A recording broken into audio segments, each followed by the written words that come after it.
Now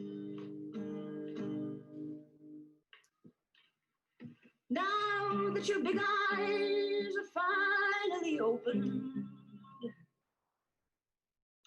now that you're wondering how must they feel, meaning them that you've chased across America's movie screens.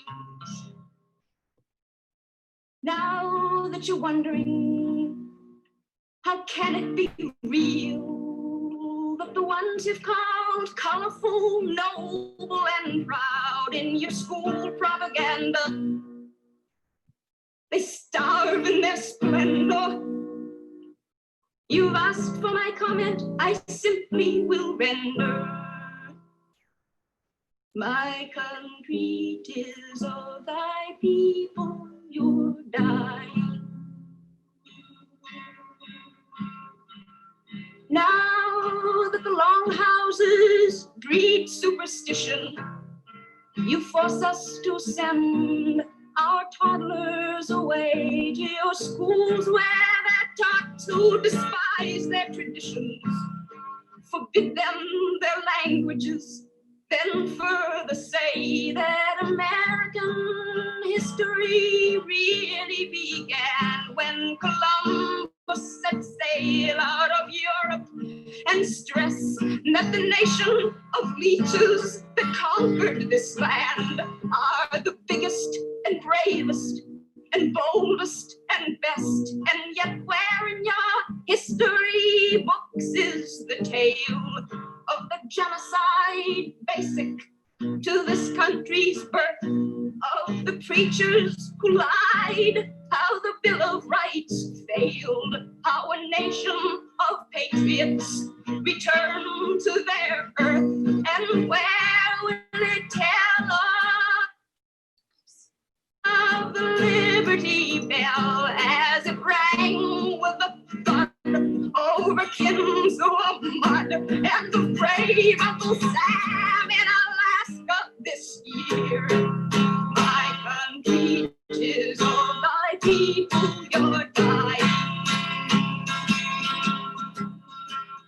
Hear how the bargain was made for the West, with her shivering children in 0 degrees. Blankets for your land, so the treaties attest.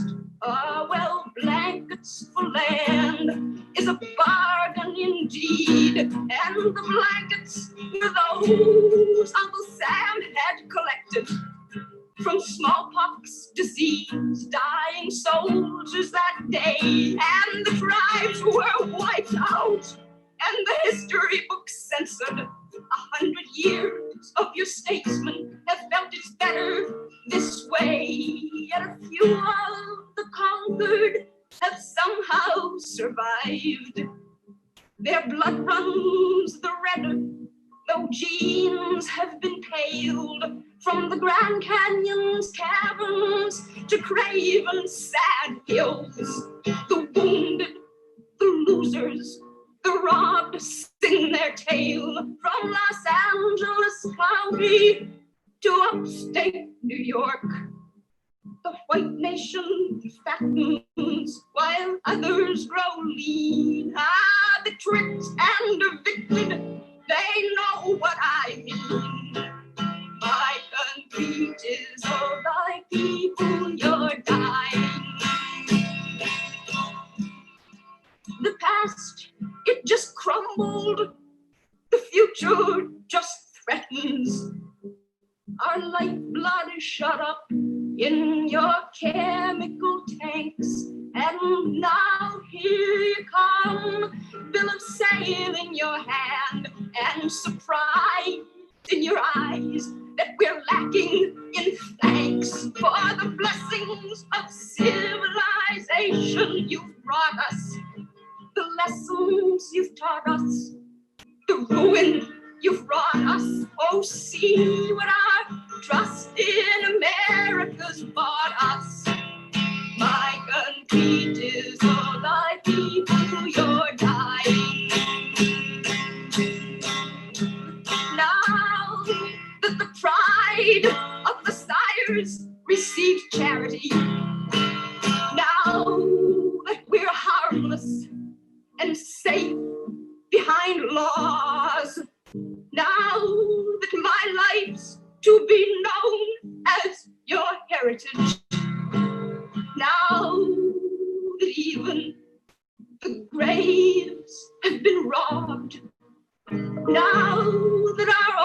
chosen way is a novelty.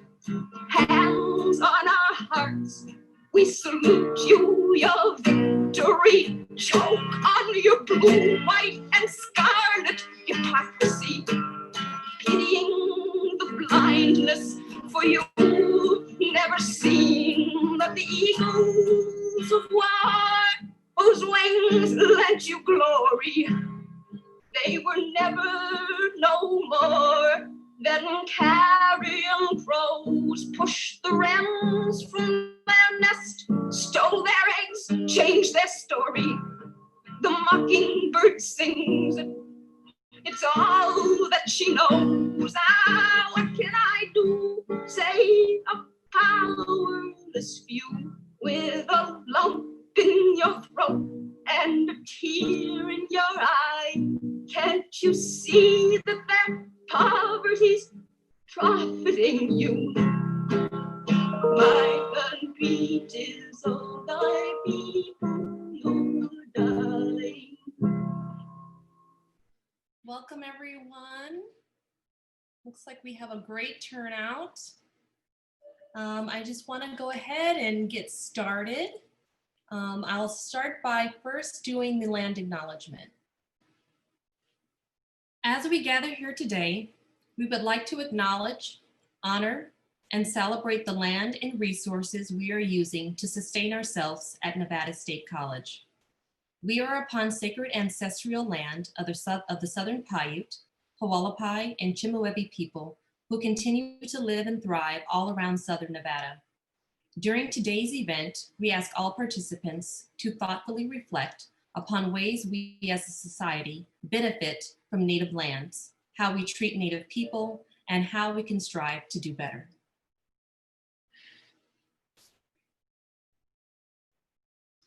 All right, thank you all so much for being here. I truly appreciate it. I want to first start off by thanking the audience and attendees for today's event. It means so much to have your support. I am Dr. Kimberly Florence. I'm the Community Resources Coordinator in the Office of Community Engagement and Diversity Initiatives. And I just absolutely love doing events like this because I think it's so important that we take the time to learn more about other cultures and traditions, but also that we take the time to honor and respect diversity in all forms. I want to thank certain special guests that are joining us here today, faculty as well as students. And also too, I'd like to thank Lisbeth Vega, who has not joined us quite yet, but she's a student worker of mine, as well as Mo Turbin, who is monitoring the chat. Thank you so much for assisting us with this event today. I also like to thank Equal Access for providing closed captioning services. Thank you for that. And I want to let everyone know that today's event is being recorded. So just keep that in mind. And also as well, recently, Nevada State College celebrated Indigenous Peoples Day on October 12th. And I see this event as an opportunity, an extension to have a conversation a little bit more about Native American Indigenous heritage. And so thank you to the entire campus for your participation in celebrating Indigenous Peoples Day. If you have general questions, please feel free to add them to the chat. Those questions will be monitored by my student worker, Mo Turbin, as well as Lisbeth Vega. And then there will be a question and answer segment at the end. So if you have specific questions, please feel free to go ahead and hold on to those till the end of the event. At this time, I want to go ahead and introduce the panel. Starting, I want to introduce Sierra Adair Tasawupa Api. She is a historian and an instructional technologist at Nevada State College.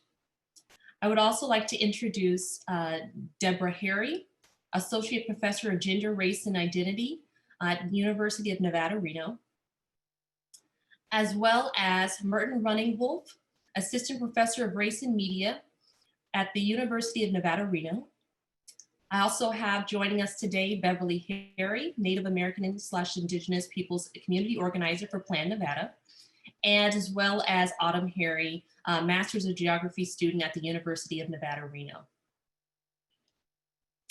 So to begin today's discussion, I want to hand this segment over to Sierra. Sierra will be talking about the true legacy of Christopher Columbus. Thank you, Kimberly.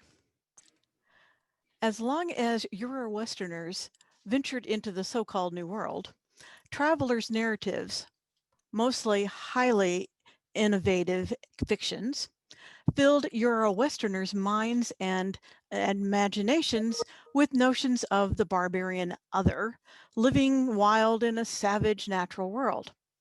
This vision of wild men, Amazon women, giant cyclopses, headless people with eyes in their shoulders, and men who had hounds' heads, and of course, the monstrous and cannibal others, were gleaned from what Edward Said called a textual universe derived from books and other documents.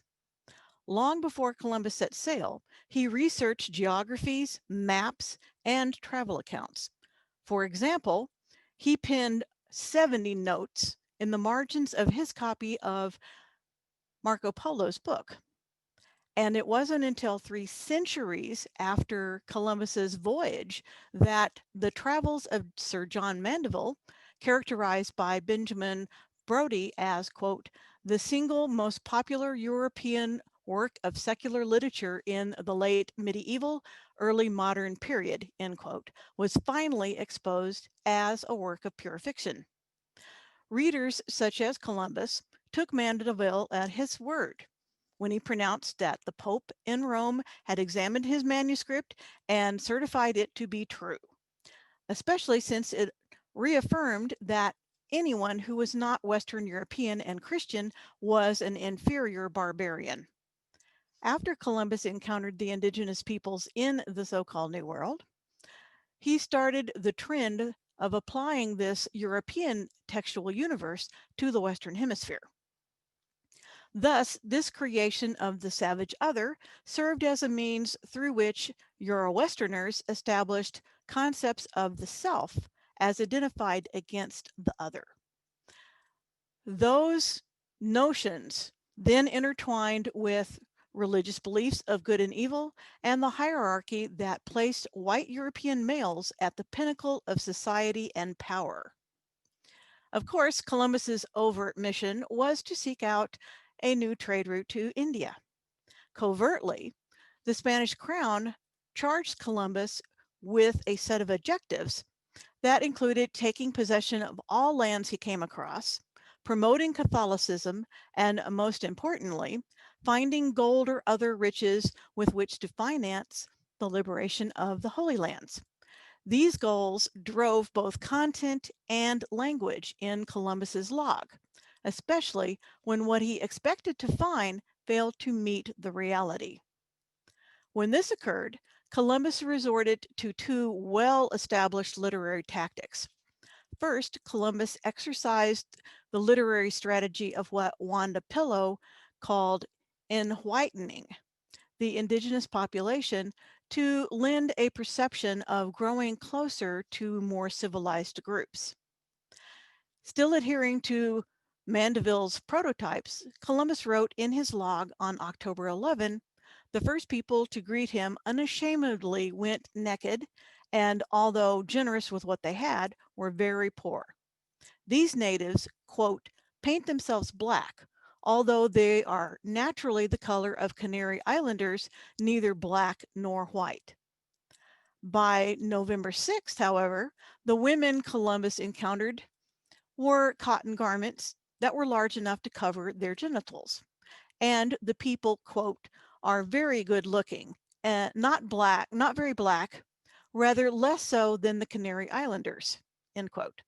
Then on December 13th, Columbus found people, quote, more handsome and of better character than any they had found until then, and they are whiter than the others, and that among them they saw 2 young women who were as white as they would be in Spain, end quote.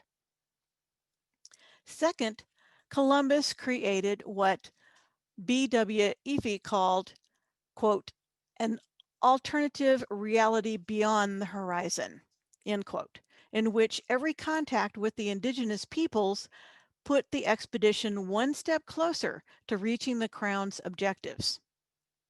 Columbus employed what he referred to as sign language that first day of contact that the indigenous people supposedly understood. Therefore, in his log, Columbus quickly ascertained from these people that he encountered that others came to the island to capture the locals and enslave them. From this foundation, Columbus was able to build toward two aims. As Mandeville had done, progressing through barbarian hordes to more civilized lands, Columbus illustrated that there were more civilized people farther on who owned slaves. Remember, owning slaves had been a hallmark of wealthy societal elites since ancient Greece and Rome. Also, in order to obtain the necessary information for a successful completion of his covert mission, comprehensible communication was an absolute must to establish. Therefore, in his log, Columbus often stated that the indigenous people told him, either through signing or gestures, that people on other islands had gold and other valuable resources. This too was in keeping with the Mandeville text describing encountering treasure troves of diamonds, pearls, and mines of silver, and of course, gold, farther into Mandeville's 34-year journey. Furthermore, instant knowledge of the indigenous people's culture and mental powers constituted another characteristic of Columbus's log that was also grounded in Mandeville. From first contact, Columbus pronounced that the indigenous people could be converted to Christianity, as they had, quote, no religion of their own, end quote. Jill Laporte posited that when Columbus and other Europeans encountered religious, political, and social constructs unlike their own, the Europeans perceived these differences as absences. Additionally, Columbus pronounced that the indigenous people would, quote, make good slaves, for they are of quick intelligence, and they are quick to repeat what is said to them, end quote. And they were ignorant of weapons and ironwork. Ironically, he later equated carrying arms with being more intelligent. Other shades of Mandeville appeared in Columbus's log as well. Besides going naked in the hot climate, the islanders supposedly confessing they feared the large people, quote, with one eye in their forehead, end quote, and those that possessed a dog face. Columbus raised the specter of cannibalism. On November 23rd, when his indigenous captives were said to be, quote, speechless with fear that they would be eaten by the others called cannibals, end quote. The subject resurfaced occasionally thereafterward, usually in conjunction with tales of monsters or the mention of gold or other things Europeans considered of great value, again following patterns established by Mandeville and his predecessors. So what's the true legacy of Columbus? While the so-called New World no longer is populated with the relatives of old world cyclopses, headless people with eyes in their shoulders, and hound-headed men, the stereotypes established by Columbus persist. Last week, just last week, a white woman asked me if I had voted.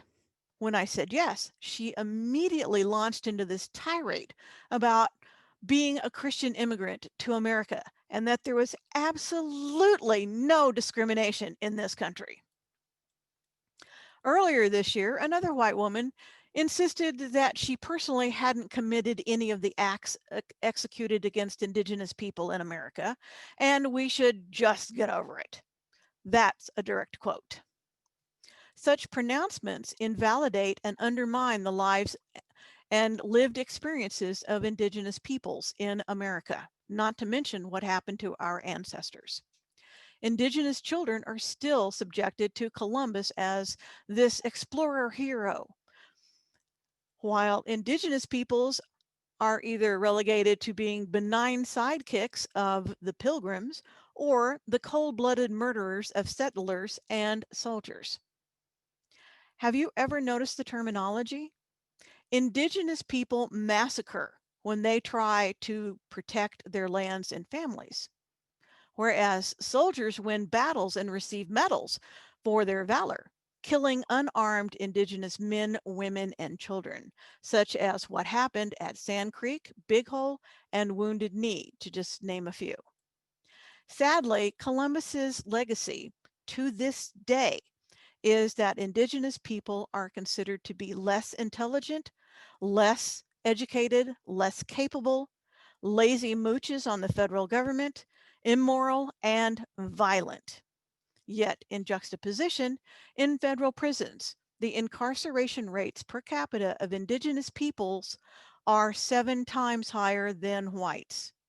Thousands of Indigenous people earn college degrees every year, and yet the majority are underemployed or unemployed. And things just got worse when COVID-19 hit. Living conditions on some reservations are worse than third world countries. Unfortunately, the list goes on and on and on and on. Columbus's lasting legacy has stripped Indigenous peoples' identities, cultures, and languages, and replaced these with injustices, death, and self-degradation. Thank you. Thank you so much, Sierra. And what resonated in me was um, the the horrible lies about Indigenous identities and how those recorded through history and have continued on within even our school system to in sense that we've learned and are educated based upon these ideologies. And so I thought it was a great transition to have Dr. Deborah Harry talk about the colonial constructions of Indigenous identity. So Dr. Deborah Harry? Yes, thank you. Thank you so much. Excited to be here, and I want to thank you for the invitation to participate, Dr. Florence. Let me introduce myself in my own language. Pija Tabino, Inamudui, Nu Deborah Harry Minania, Nu Koyoi Dakota, Nu Koyoi Pa. I'm introducing myself in my own language. We are Numu, but we were misnamed, mislabeled Northern Paiute, but which we are more commonly known as. I want to say that I think that this event is very important. I'm excited to see a sister institution within the NSHE system doing some great work to uplift and to shine a light on the Indigenous peoples and presence in our institutions. And I also want to acknowledge and thank you for doing the land acknowledgement for us here. One thing I'd like to talk about is the fact that what is Indigenous, right? What does that really mean?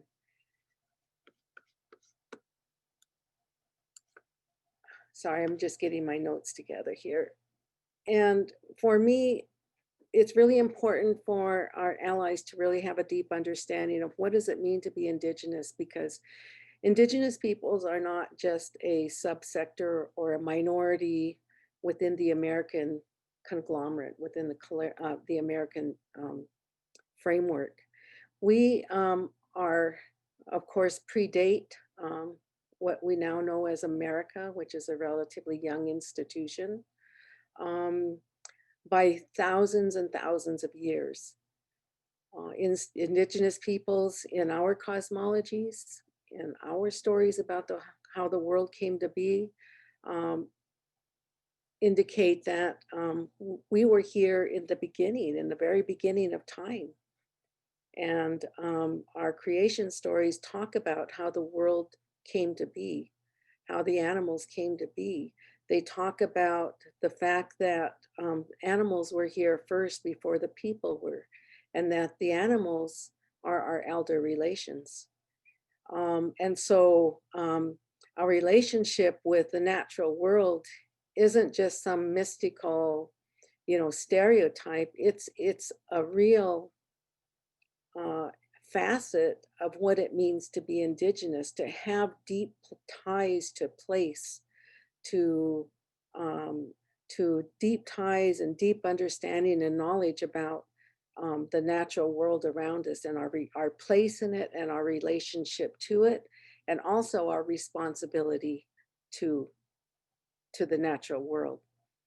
And that's critical when you think about place, because no one else can really say that on this place, on these lands, which we call Great Turtle Island. And it's only that these later labels and boundaries start to become enforced and placed across our lands and our homelands. And so I really appreciate the fact that you do a land acknowledgement to say that we recognize that Indigenous peoples were here, are here, that we sit in their place, in their homelands, and that these places have deep knowledge and they have deep history. But land acknowledgements are really just the first step, right, of an institution in terms of locating itself in terms of where it is, but also its relationship and responsibilities to the first peoples of these lands.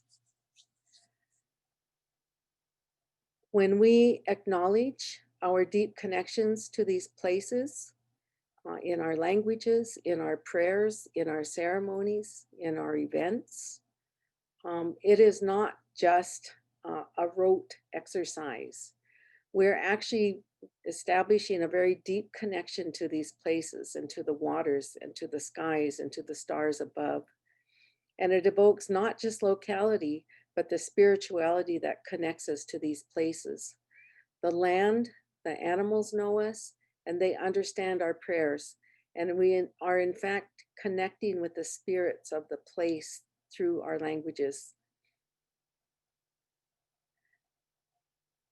In the previous presentation, you heard an excellent history. You heard an excellent history of the invasion, the time of invasion of Western society coming into Great Turtle Island, and the devastating effects that it had on the Indigenous peoples of this land. One thing that's very important to think about is that the invasion of our lands and the genocide of our peoples was based on the doctrine of Christian discovery by order of the Spanish Crown and the Vatican, and it's reflected in the documents such as the papal bulls. For instance, in the Dum Diversas of June 18th, 1452, it authorized Alfonso V of Portugal to invade, search out, capture, vanquish, and subdue all Saracens and pagans and any other unbelievers to perpetual slavery. And so what that authorized was Alfonso V to go into Africa to invade and to, search out and vanquish the peoples of Africa, and to claim those lands on behalf of Portugal. And it's all these languages and these concepts are further reflected in later papal bulls. And the way the papal bulls work is they say, well, we acknowledge this previous papal bull, and now we bring that language forward, and then we add to it. And so those papal bulls were used as the justification for the doctrine of discovery and for the justification for the invasion, and also the subsequent treatment of Indigenous peoples either as slaves or just to be outright killed. And as you heard, the doctrine of discovery explicitly dehumanizes Indigenous peoples and all other non-Christian peoples of the world. That's its purpose. It's to say that all these peoples of the world that are not Christian, that are not European, colonizing entities, are pagans and Saracens and enemies of Christ, unless they convert. And if these peoples did not convert, then it was justifiable to enslave and commit acts of genocide against them. And so historian David Stannard writes in his book, American Holocaust, that 60 to 80 million Indigenous peoples were killed at the hands of Columbus and his soldiers, and that the doctrine of discovery was based on a dehumanized view of non-Christian peoples and was used to justify their acts of genocide, to dispossess us of our lands, and to institute laws and policies that continue to oppress us. These beliefs of racial superiority and Christian domination are embedded in the laws and policies of the United States. And oftentimes we don't think about this. Alvin Toffler says in every civilization, they have a hidden code, and it's a set of rules or principles that run through all of its activities like a repeated design. And so the attitudes of racial superiority are kind of like hidden in the code. They're embedded in the policies and laws of the United States that continue to affect people today. And so it's no wonder that we are experiencing a crisis of missing and murdered Indigenous women, and where Indigenous women and girls cannot find justice against their perpetrators, which is estimated to be 97% non-Indigenous, and can't find justice for these cases. And that we have to have mass movements by Indigenous peoples to continue to fight to protect for their land and their waters. Movements like Idle No More, movements like Standing Rock and the tar sands and the fight against Kinder Morgan and the Trans Mountain pipelines and Mauna Kea and more. The Mi'kmaq people, in fact, right now are working to fight and protect their rights to fish in the province of Nova Scotia. And not only are Indigenous peoples and other peoples having problems, but the World Wildlife Fund reports that 60% of the animals with a backbone, fish, birds, amphibians, reptiles, and mammals, were wiped out by human activity from 1970 to 2014. And so really life is on the line, literally, in the face of the kind of colonial economic policies that we see that are based on extraction and destruction rather than promoting life. I'm not keeping track of my time very well, so hopefully, Florence, you can give me just some cues. I'm keeping an eye on you in my presentation. Let's see. I was going to mention that I was invited to speak at a conference in Denver last year titled Erasing an Indian Genocide. And it was initiated because it was at a school of theology that was struggling to decide what to do about an item that they had held in their collections and which had been kept secret for many decades. And the item was a book that they held, which was covered in the skin of a Lenape man. And can you imagine that finally, after decades of keeping it under wraps and trying to not let anybody know, that once they initiated dialogue, they were able to facilitate a form of repatriation of the book cover, but still we're not sure what to do with the actual book. And what they did was they used this horrific history to open the doors for open dialogue and to bring it to the light and to talk about the concepts of restitution, to talk about the need for telling truth, speaking truth to the issues. and they've done some phenomenal work since then. And I recall that because I think that all of our institutions need to be willing to tell the truth. They need to be willing to talk about the brutal truth of colonization and the framework and the thinking that came along with it, that we continue to deal with today, and to really address its real impacts and to acknowledge the ongoing colonialism and its impacts on Indigenous peoples, because we know that there is no neo-colonialism, that colonialism and its legacies continue to affect our lives today in so many countless ways. We also recognize that settler societies need to be willing to talk about their benefit from the lands and the resources that they have that are derived from the dispossession of the lands of Indigenous peoples that they continue to benefit from.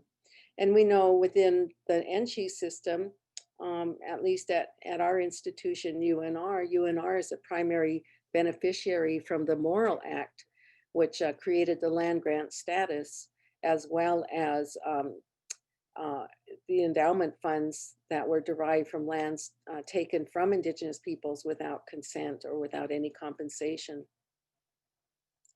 And so the institutions have to actually now reckon with that real history and also talk about going forward, because what we need to do when we think about going forward is that our academic institutions need to create space and to create opportunities for Indigenous knowledge to flourish. That means fostering Indigenous-centered research.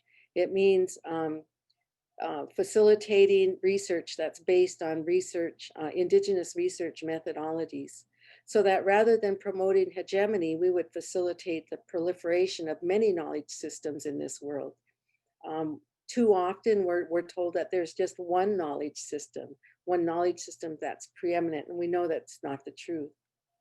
We want to be able to center Indigenous scholarship, and it means that it'll create a place where Indigenous students can learn these truths and think critically about decolonial futures and apply research and to do research that benefits themselves and their communities. But it also creates opportunities for non-Indigenous peoples to expand their knowledge base and to be able to participate in research opportunities that open new doors for them. At the end of the day, what you have is the production of new knowledge, as well as the transmission and perpetuation of Indigenous knowledge systems.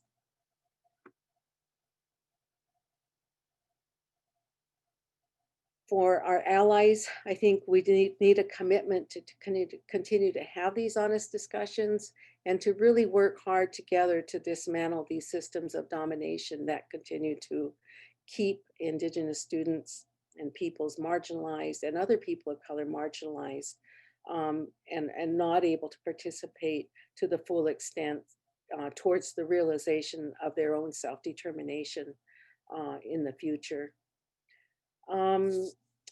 For our own Indigenous peoples, I would say, yeah, we have to continue to claim our space, to be who we are, to let our knowledge systems flourish, to sing our songs, to speak our languages, to repair the damage to our nations that have been impacted by colonial powers, to grow our gardens, to eat clean food, to protect our water. We have a lot of work to do. We have to plant our orchards and to take care of each other in our ways, in the ways that matter to us. Our basic instructions of how to be human will always guide us to be kind, to be compassionate, to be respectful, and to be forgiving. And that's the most important for us, is to never compromise our values in the face of the adversity that we face. Thank you. Thank you so much, Deborah. And something that I really connected to was the importance of higher education institutions to really bring about the truth and to educate community members about the history of the peoples of this land. And I think it's interesting for me and I'm sure for a lot of people here, a lot of our exposure to different cultures, different types of people have primarily come through film and television. I know growing up myself, my mom used to make me watch classic films, and it was a way for me to gain an appreciation for filmmaking, but then also it was also an early exposure to the ways in which primarily people of color were depicted, and which was often through a very white lens, and that lens dominates what we as a society believe is the truth. And oftentimes, individuals that were depicted in these films were not even people of that race, right? It was, things were used like, painting of the face to darkening of the skin, and things like that to, provide a very whitewashed version of a culture. And I think that's so important to, talk about the ways in which stereotypes are generated through film and television. And so that's why I'm happy to introduce Dr. Merton Running Wolf, who will talk about dispelling some of the stereotypes that often emerge in film and television. Thank you guys. Kimberly, thank you so much. It's pretty amazing to be here with all these amazing scholars and all these amazing people. I have a very distinct way of talking, and I have a very distinct perspective. If I drop a profanity, it's because I come from Browning, Montana, and I'm sure that Browning, Montana folks are now upset with me for even saying that. But I don't do it on purpose. It's, where I come from, their adjectives, their verbs, their nouns, their articles. But before I get going, I just kind of wanted to quote a great philosopher from the film Smoke Signals. His name is Thomas Builds the Fire. And Thomas said, "The only thing more pathetic than Indians on TV is Indians watching Indians on TV."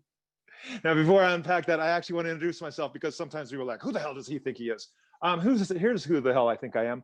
I got my PhD from Stanford in something called theater and performance studies. I also got a master's degree in performance studies from NYU Tisch School of the Arts. I got a master's of fine arts from the University of Southern California Film School, which is now the School of Cinematic Arts. I got a scholarship to the American Musical and Dramatic Academy of Performing Arts Conservatory. And I also studied and performed at the Juilliard School. From there, I went on, I did a bunch of television shows and stuff in New York City. I did stuff on stage in New York, Chicago, Los Angeles, the Bay Area, award-winning things, native, non-native productions. While I was doing that, I saw that there was huge problems with the way that Native America was represented. So that's when I decided I would get my master's at USC. But while I was in Los Angeles, I was fortunate enough to be cast as an actor in feature film productions like The New World, The Curious Case of Benjamin Button, Steven Spielberg's Into the West, various TV shows and all that other stuff. I went to work behind the scenes after getting these fancy degrees and everything else. I went to work as a creative producer for the CW network affiliate and for NBC network affiliates. And then I also worked for PBS, which was a horrible, horrible experience, on a 5-part series about the history of Native America called We Shall Remain. Really problematic in the way they went about it, which maybe we could talk about at some point. And then I also went to work for Disney ABC Television in production management, working on Lost, the show about the plane that crash lands on the island, Grey's Anatomy, Brothers and Sisters, Private Practice, and Criminal Minds, which was broadcast and just finished up its run on CBS, but it was produced by ABC Television at Disney. So thinking about Thomas's quotation, the only thing more pathetic than Indians on TV is Indians watching Indians on TV. And I think that what basically Thomas is talking about, and if you're not familiar with the film Smoke Signals, it was directed by Native American film director Chris Eyre. It was produced in partnership with the Sundance Institute, and it was based on a novel of short stories by Sherman Alexie, a Native American novelist as well. And what Thomas, and I think that all of these people were kind of referring to, is that we have been so inundated by these stereotypes of Native American culture that go back forever in terms of film and television, and even before that, that we tend to believe them. That we tend to be, wow, look at, and we see this happening in places like the Washington Redskins. So oftentimes, so the Annenberg Center measured it one time and said, oh, Native Americans love it. And some of the Native Americans did make positive associations. They were like, well, horrible representations are better than being erased, better than no representations whatsoever. So we have these staunch defenders of these stereotypes that have been around for a really, really long time.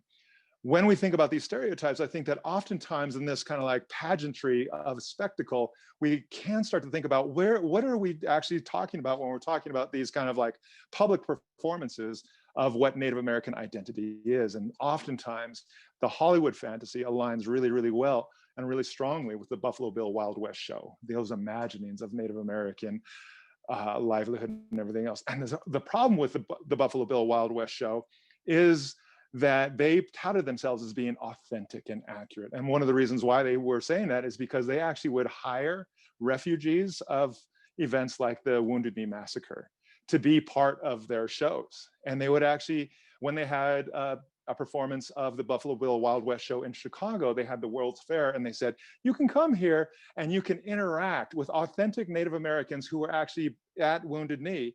And these fantasies of the frontier conquest of the Americas and the heroic exploits of the soldiers were actually reenacted by people. And then you could, if you saw the show, you could actually go through and walk through an American Indian village, and you could actually touch. It's almost like a Disney kind of like interactive exhibit during that time. And you could touch them, you could interact with them. What was not necessarily known or talked about was the fact that, yes, these were people who were displaced and who were refugees of war, as well as the reservation system. And the reservation system was displacing people. If there was value found to their land, minerals, agriculture, precious metals, then that land was taken over again, and they were again relocated or displaced. So yes, and their nomadic lifestyles were disrupted. So they didn't have a way of actually existing in this capitalistic structure. Land ownership was a different thing. And for nomadic people, agriculture was not a way of life. And so they were stuck in this place where they actually had to like basically take this idea of this welfare system, which was the Buffalo Bill Wild West show, to actually take care of them, give them some kind of pay. And this became the claim for authenticity. This became the claim for accuracy. And a lot of people, even today, if you look at some of the claims that support Adam Sandler's The Ridiculous Six from a few years ago, some of the people who were the Native American performers in there had a very similar rationale. They said, you know what? This is how I pay my bills. This is how I feed my family. This is how I pay my rent. And it's just like, mainstream entertainment, film and television production is not social services. It is not a welfare system. It is a for-profit system, and it is not, and it should not be confused with a way of actually sustaining your life or your family's life or your community. It's a really bad idea to do this. When you set yourself up that way, you set yourself up for being exploited. I want to back up just a little bit though, and go back to another quotation, something that we're probably all familiar with as well. It's a quotation from the Gettysburg Address by Abraham Lincoln. And he talked about that we needed a government of the people, by the people, and for the people.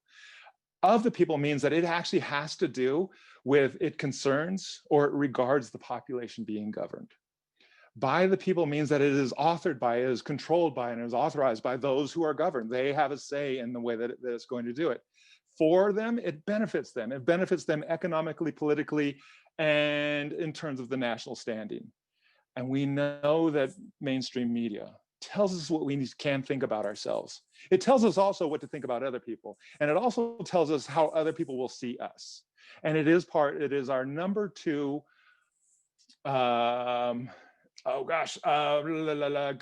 it's service export, second only to education. So it is a huge economic engine that has all kinds of political aspects, and it tells us how to feel about ourselves, how to feel about other people. So being able to author it, being able to be part of it is actually part of our system of governance. The stories that we tell about ourselves, the stories that other people tell about us. And we know that these can be easily manipulated, and they have been for a very, very, very long time. So if we're going to actually start to change these dynamics, we have to think about, and kind of backing that up a little bit as well, going back to the Harlem Renaissance, there was a scholar who graduated from Harvard University by the name of W.E.B. Du Bois. And during the Harlem Renaissance, he created a Black theater. And he said, in order for this Black theater to exist, it actually has to exist under a very similar sounding set of mandates that echoed what Abraham Lincoln was talking about. He said that if it is a Black theater, it has to be about Black people. We can't see caricatures on stage. We can't see stereotypes or blackface on stage. It is not okay to perform Blackness. It actually has to be about what Black life is. We have to see those people on stage, not caricatures. It has to be by Black people, which means it has to be authored. It has to be written, directed, and produced by Black people. It has to be for a Black audience. It has to be for people who can see themselves up on stage and have a familiarity with those characters. And he also said that it has to be near. They have to actually have access. So migrating, if you were in Harlem during the time of the Harlem Renaissance and you wanted to go see a Broadway show, migrating through Manhattan could actually be physically dangerous to do. So he said, no, we have to have something that has access to it. And so now we see these same kind of things. Is it about Native America, or is it about the stereotypes of Native America? Is it authored by Native America? Is it written, directed, and produced? And most of the answers to these questions are no. Is it for Native America? Most of the times when we see Native Americans on screen, it is to reinforce romantic ideas of what Native America is for this long-standing romantic idea of what Native America is, which is sometimes it could be say, oh, but those are positive stereotypes, but a stereotype is dehumanizing no matter what. And it takes away the humanity. So it is not for Native America.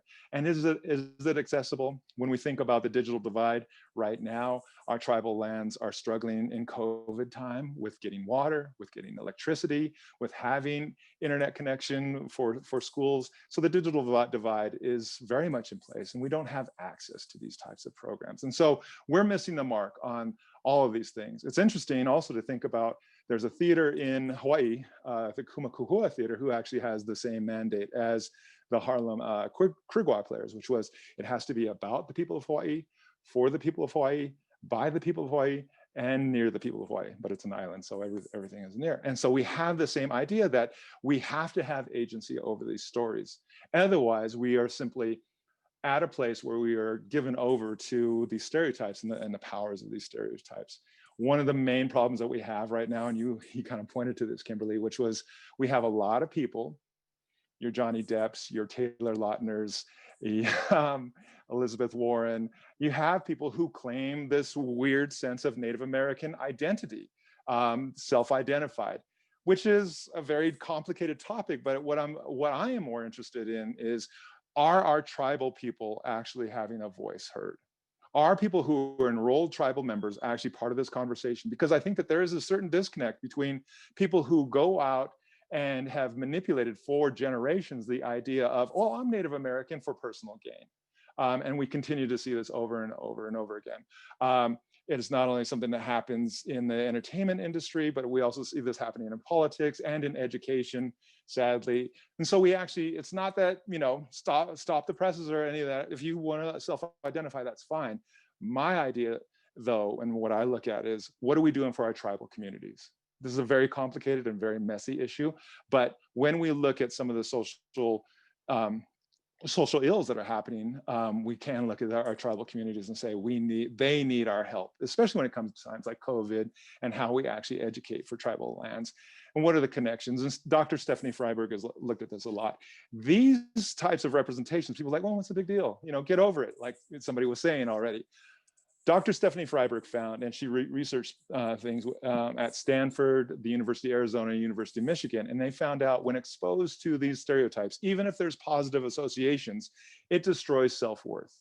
It also destroys community worth, and it destroys something called the achievement-related possible selves for the Native American viewers of this, even if they like it, even if they say, I don't mind, or I like the Washington Redskins because it's at least something. But what happens on a psychological level is it destroys all of these things. When exposed to these same images for non-Native audiences, it does the opposite. It actually increases self-worth, it increases community worth, and it increases the rate of achievement-related possible selves. Dr. Stephanie Freiberg also talks about what is this idea of Native American identity? And she goes beyond tribal enrollment. because that becomes this very messy issue about blood quantum and who is or who is not Native American. She says more kind of like taking on more of an anthropological framework, which is the idea of how community is formed. And she asked very simple questions. Have you ever patronized a tribal business? You ever gone to the grocery store on a tribe? Have you ever voted in a tribal election? Have you ever resided there? Have you ever used the healthcare system on a reservation? These are ways of shared experience and lived experience that actually form community.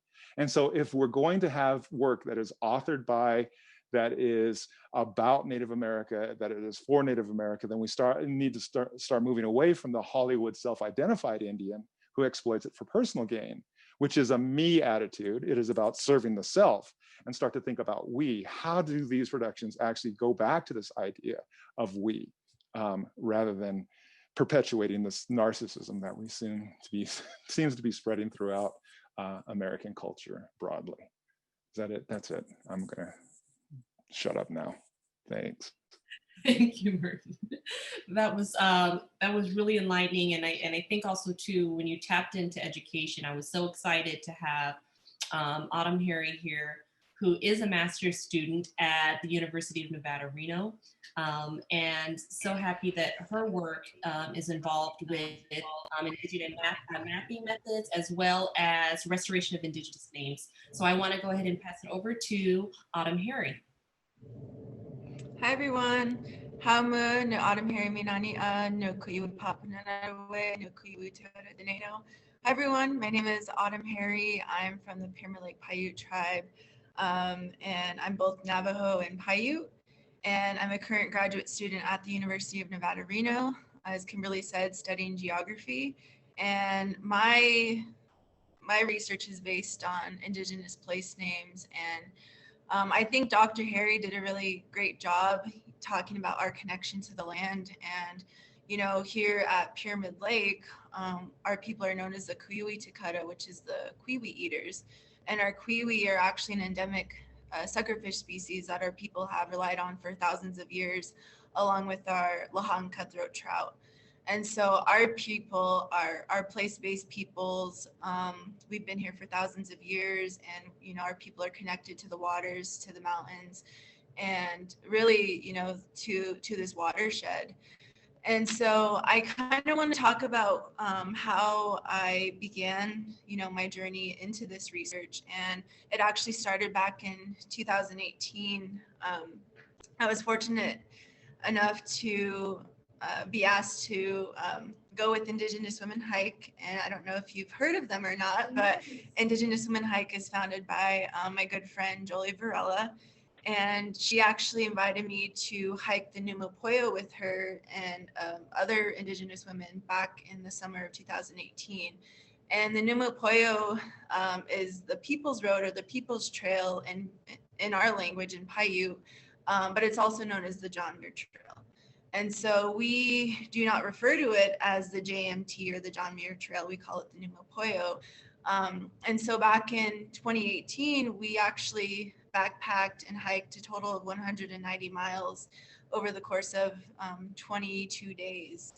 And so during that hike, you know, we were out there for a long time, but we saw a lot of names on the trail that were actually derogatory towards Indigenous women and Native women. And, you know, that was a form of reclamation for us.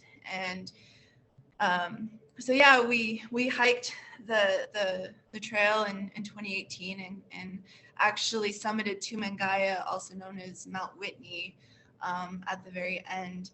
And so that's something that we're still really proud of. And it's a hike that we continue to do every year. And we'll do sections each year. And so immediately following the completion of that hike, I was about to begin grad school at UNR. And I had 1 day of rest. I believe we exited on a Sunday. I didn't have class on Monday, so I had a day of rest, and then I began classes on Tuesday. And so this was my first time really, you know, being involved in geography.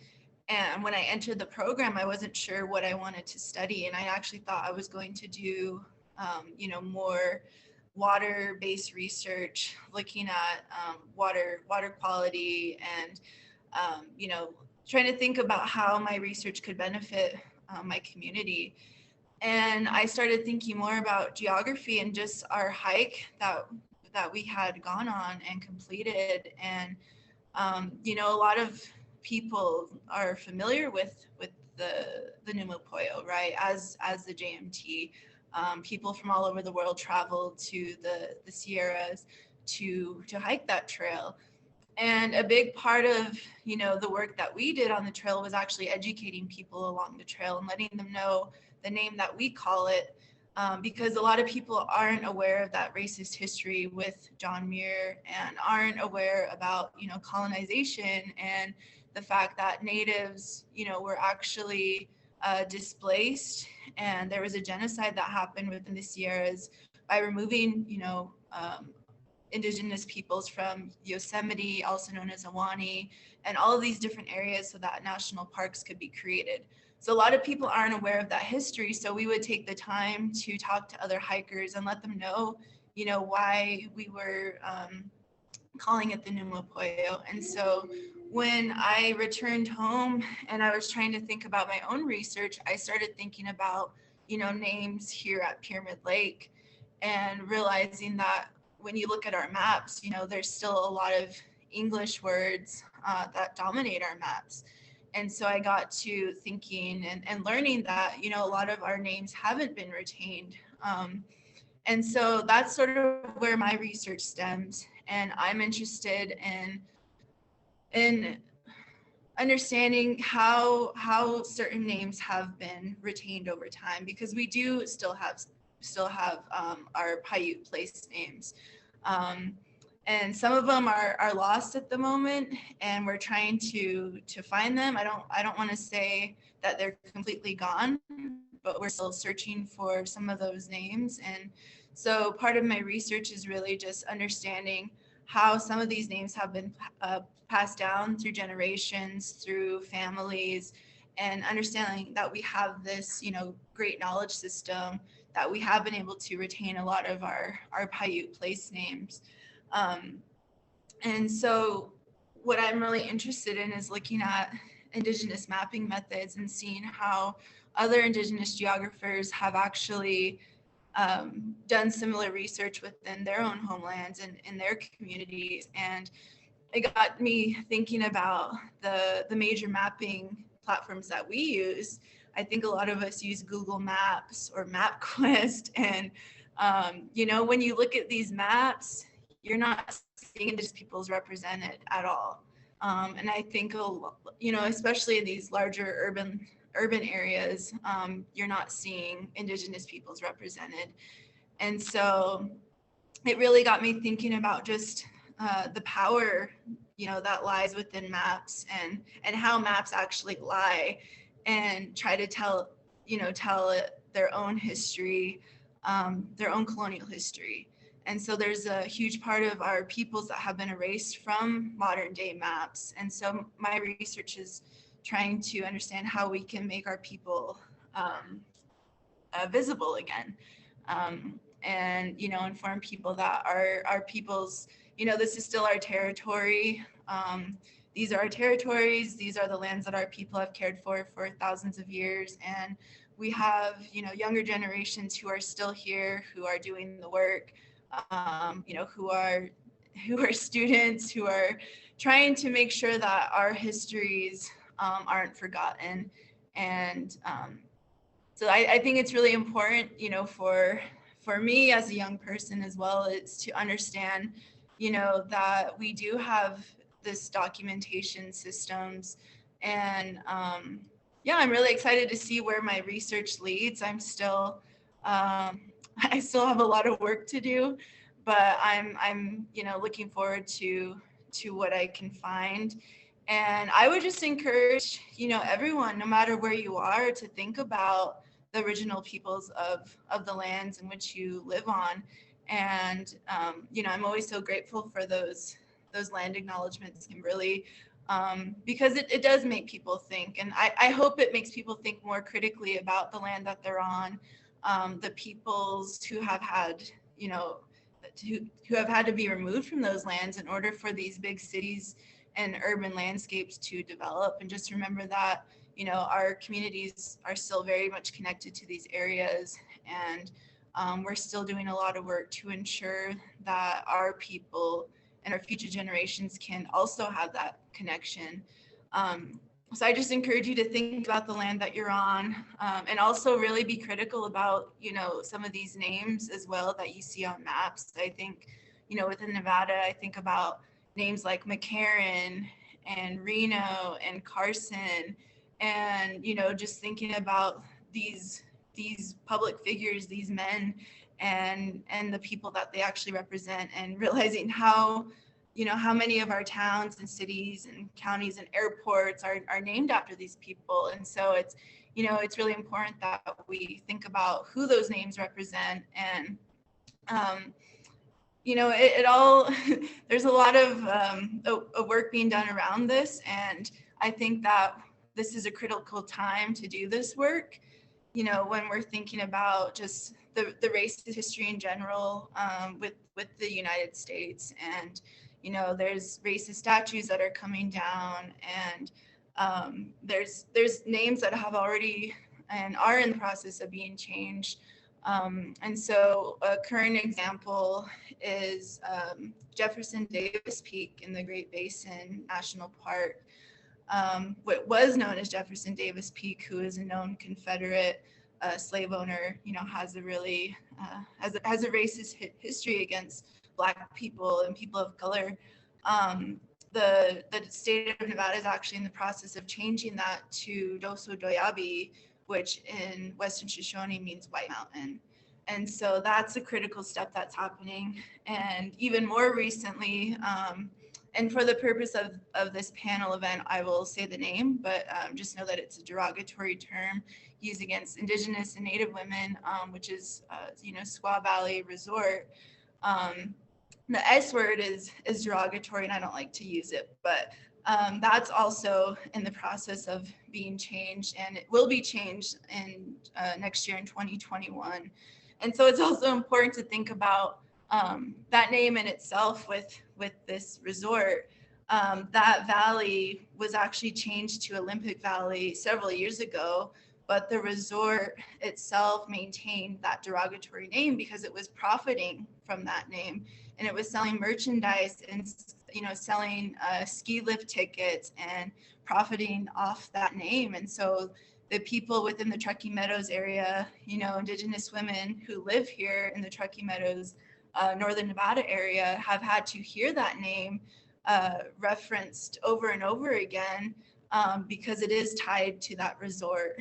And so I'm really excited that that change finally happened. And again, this was just this past summer they made that decision. So these are important things that are happening now, and it makes me excited to be able to deliver some of that good news. But there's a lot of yeah, there's future steps that we can take and things that we're already working on. And again, just challenge you to think about some of these names that are currently within, you know, these mapping platforms. And yeah, thank you.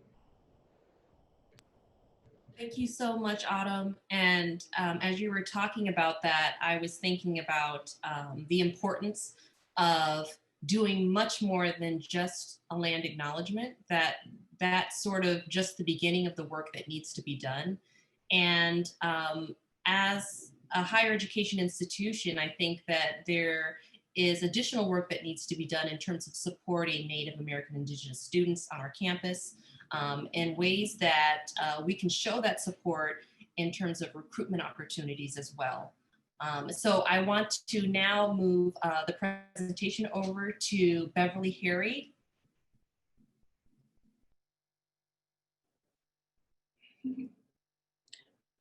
Good afternoon.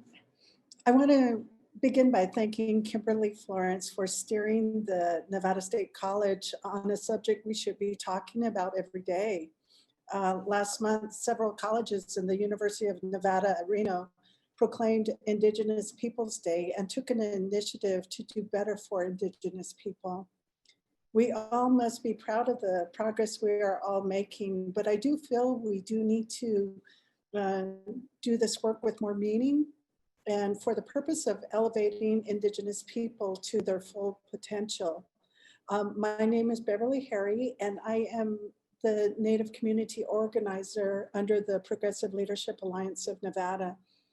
PLAN has made it possible for me to work cross-state to empower youth, women, and Native communities. I cannot begin to step onto this ground with this amazing organizing without acknowledging my beautiful late husband, Norman Oliver Harry. Our family tethered on every piece of wisdom he wove into our work. What is good for the fish is good for the people. That was his statement. His simple statements made a lot of sense, and I am proud of the voice he brought in front of us to protect water, land, wildlife, plants, and air.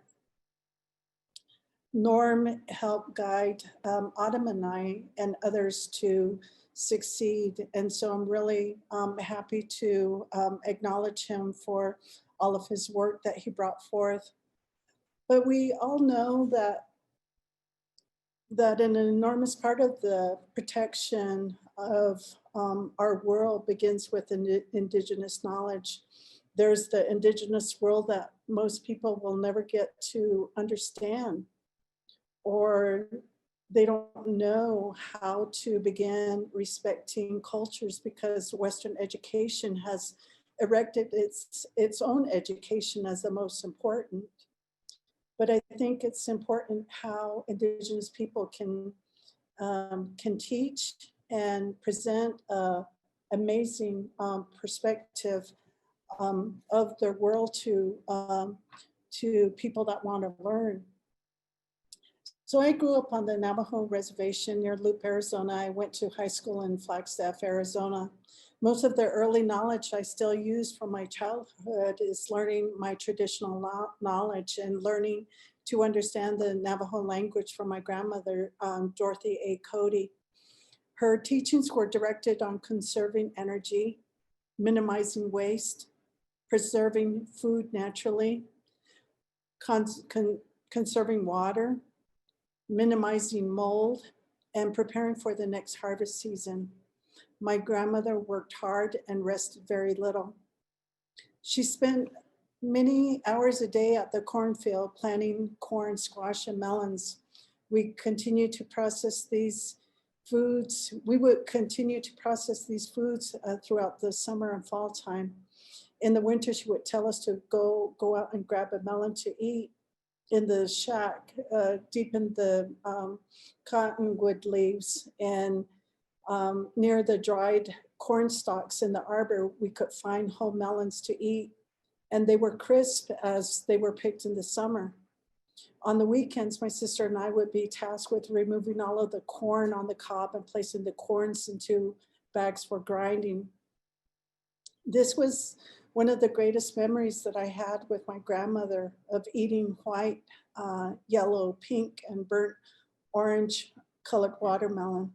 She taught us about land stewardship and understanding our place in our clan family and knowing the oral three-dimensional view of the land and landscapes that were explained to us under candlelight. I believe that the success of Native students begins in the home, then with primary education, which would lead the students to begin, the formal education would be the next step. I would like to see colleges and universities develop a Great Basin language immersion program that could be provided to rural communities. Far more important are languages and their dialects of Northern and Southern Paiute, Western Shoshone, Colorado River Indigenous people, and their Washoe language that could be preserved as the intricacies of thought, song, tradition, and their amazing respect of the world. This is the way we can keep the soul of Native people alive. The world is at our hands to make colleges more culturally responsive. At Northern Arizona University, Navajo 101, 201 are taught, where students are giving lessons orally and taught to write the Navajo language. Proficiencies in language can become the gateway to understanding the environment and history of Native people. In Saley College on the Navajo reservation, there is this Diné College which has developed the cultural setting of Navajos within the world and how they become a focused participant in understanding their world. Here is where a platform can grow to instruct more Native students on reservations through culturally professional development. I see a real potential in developing the ideal curriculum for Native students here in Nevada. How about a Native studies program at Nevada State College designed for Native people, and to find the passion to learn something that they could add so that their own people can gain, like preserving the cultural knowledge from Native elders. How about a class that teaches the Great Basin Native Writers Workshop? How about the politics of Indigenous identity? How about the Great Basin Resource Policy development, or Indian water policy on protecting water? How about Indigenous people and law, treaty protection, and politics? If we can bring a great setting to achieve proficiency in our Indigenous world and our homeland, we can work to prepare higher education to learn at a place they have created for Native people to succeed in a college setting, but to drive the knowledge back home where it is needed. So now we know the attraction, and we know how to begin recruiting and retaining Indigenous students so they can bring that education back home where it is needed. Thank you. Thank you so much, Beverly. And now I want to go ahead and transition into a video that was directed by Beverly and Autumn.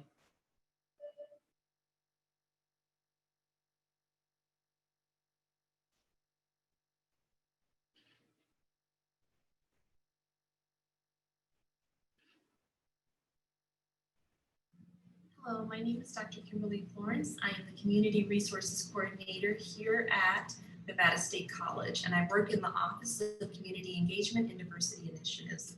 I welcome the Southern Paiutes to come here to Nevada State College so that we can begin discussions on ways that we can best support Native and Indigenous students here at our campus, as well as ways that we can better acknowledge the land that we have prospered from and benefited from.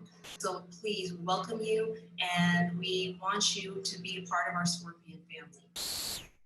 Good morning, everyone. My name is Fawn Douglas. I'm a member of the Las Vegas Paiute tribe. I also have roots in the Malacca Paiute, Cheyenne, Pawnee, and Creek Nations. The land acknowledgements are really important, but it is also just a first step, because without an acknowledgement of the peoples that are originally from this land, I mean, if you acknowledge, it's a forward, but it is just a step. There's a lot of things that we need to do for our Native students to even bring our students back. Our city has a lot of work to do in moving forward and, you know, really respecting like equity and diversity. So we're seeing this acknowledgement, like not only within UNLV campus, College of Southern Nevada, as well as the Nevada State College. They are all on Southern Paiute lands. And it's really important to do these land acknowledgements, not only for the First Peoples that are here, but to recognize and acknowledge that we're still here. We're still a part of this thriving community. So thank you so much, Beverly and Autumn, for creating that video. I think it's so important that more institutions, more the other colleges here in Nevada, that we do what's necessary to showcase support for students and welcoming students to our campus, Native American Indigenous students to our campus. So thank you so much for doing that. And I also want to acknowledge something else as well. I would like to acknowledge that Beverly Harry and her late husband, Norm Harry, recently received the Office of Community Engagement and Diversity Initiative's Community Advocate Certificate in recognition of their tireless work to advocate on behalf of Indigenous peoples of Nevada through civic engagement and to protect Nevada lands and resources. So if you want to, you can all give them a round of applause through your chat. I see some hands going up. Thank you so much for what you've contributed, not only to Nevada, to, oh my gosh, just for myself, personally, thank you. I've just enjoyed the opportunity to get to know you, specifically Beverly, over the past few months. It has just been an absolute joy, and it's a joy to speak to you every single time on the phone. I just love it. So now what I want to do is give the participants here, our attendees, an opportunity to ask some questions of the panel. So if you have a question, please feel free to put a thumbs up reaction in the reaction, or you can type a question into the chat and we will answer it, okay? All right, so let me go to gallery view so you can see. Does anyone have a question for our panel?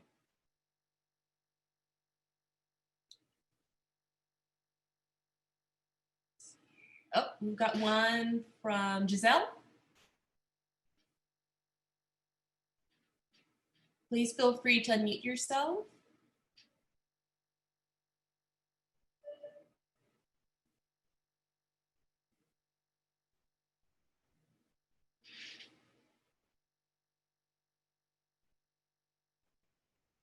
Let's see, okay. Any questions?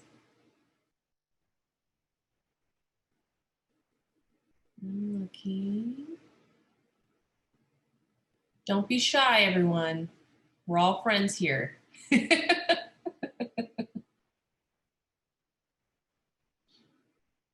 see. So Stephanie has a question, Kimberly. Awesome. Okay, In Stephanie. chat. All right. Let's see here. Stephanie said, hi, I had a question about a debate going around about cultural appropriation regarding smudging. All right. She says, especially because places like Urban Outfitters have been sending quote unquote trendy versions of smudging kits. Okay. So does anyone on our panel want to address that question from Stephanie?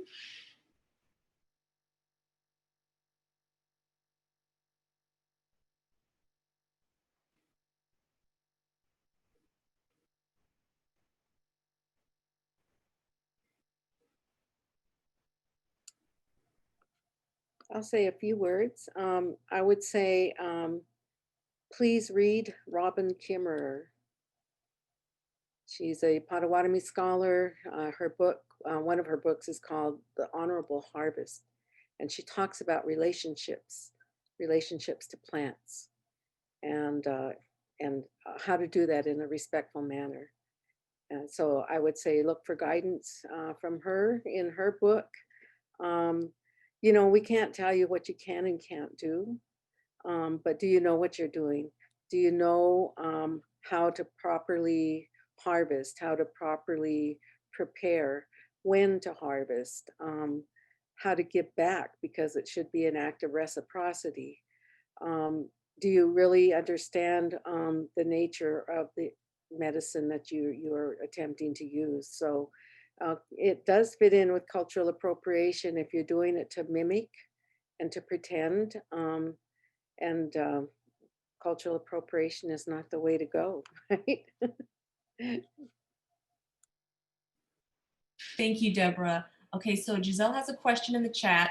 How can I, as a non-Indigenous student, along with my fellow Indigenous students, strive to stand in solidarity and not only as allies, but as active accomplices to our fellow Indigenous student peers? Specifically, as a student of color who is concerned about the future of Innisfree and our culture, I would love some tips, advice, although I know the onus is on me as an ally, as hopefully as a hopeful accomplice. I would love to, in this moment, take a step back and listen. But what are some things that students can do to be an ally?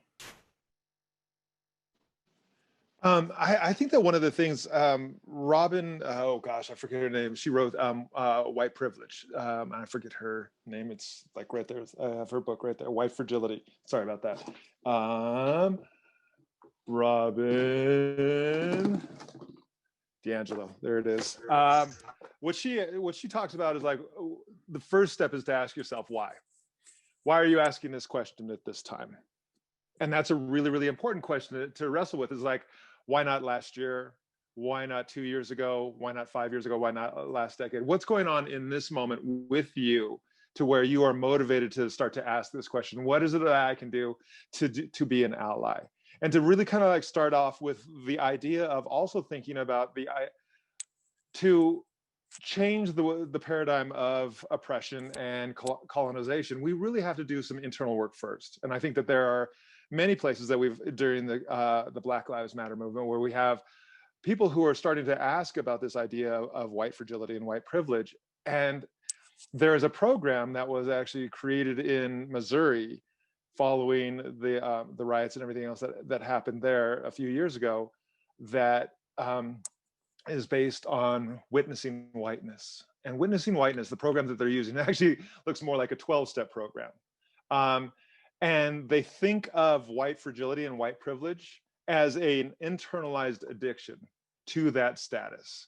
We actually, before an addict can actually ever deal with the outside manifestations, they have to ask themselves, why are they going? And are they actually genuine in wanting to change their behaviors? So kind of this goes back to Robin DiAngelo's point of like, have you done the internal work, and do you want to change? And what about this moment right now makes you want to change? What are your motivations for doing it? Because if it is, of the moment, we have to like see ourselves with that. Because I think that, in a policing action, or in, if somebody goes to AA because the court mandates it, because they have to get their sentence lowered, because it's going to somehow benefit themselves to actually do this, rather than thinking about, hey, I have people that depend on me, this is the right thing to do, rather than it being a mandated from the outside, is really, really important work to start with. So I would say, do that internal work of like, am I really willing to look at the positioning of white fragility, white privilege, and actually do something about it? Anyone else on the panel? Did you mute it? Okay. I also had something to add. I think, as students of color, I think a really important first step is just having, beginning those conversations with other peers in your classes and other students of color within your classes. I think, as an Indigenous student, I know that it's not always easy going into this education system or an institution that has been and is and still very much is white dominated, and so it's important to have that support within your classes and within other students, because we're sort of all going through this together. And during this time where there is a lot of changes that are being made and changes that we're striving for, it's important to have each other's support. And just beginning those conversations, we can begin to actually learn more about each other's cultures and backgrounds, and understand each other's struggles as well, and see how we can help one another. So I think that is just a good first step. I would add too that I teach kind of Indigenous 101 courses, and the majority of my students are non-Indigenous students. And what they have an opportunity to do in my courses is kind of take a deep dive into Indigenous people's history. And one of the things I learned from my students, and it never fails, they say it every semester, why was I not taught the truth? Why was I given a whitewashed version of history? And I had to come, wait until college and come to this class to learn the truth. And out of every semester, I believe what happens is we develop very grounded and allies who actually understand history, the history of Indigenous peoples much deeper. The other thing I would say in terms of advice is that you have to respect the self-determination of Indigenous peoples to determine their own futures, to make their own decisions. So an ally is going to be one who's going to stand in partnership, but you're going to follow the lead to the Indigenous peoples in their movements. Very good. Thank you, Deborah. Let's see, any additional questions?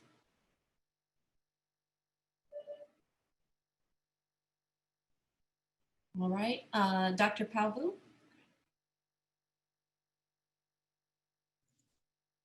So this is actually a really long-winded kind of question, but it's informed mostly by what Merton was saying earlier about identity.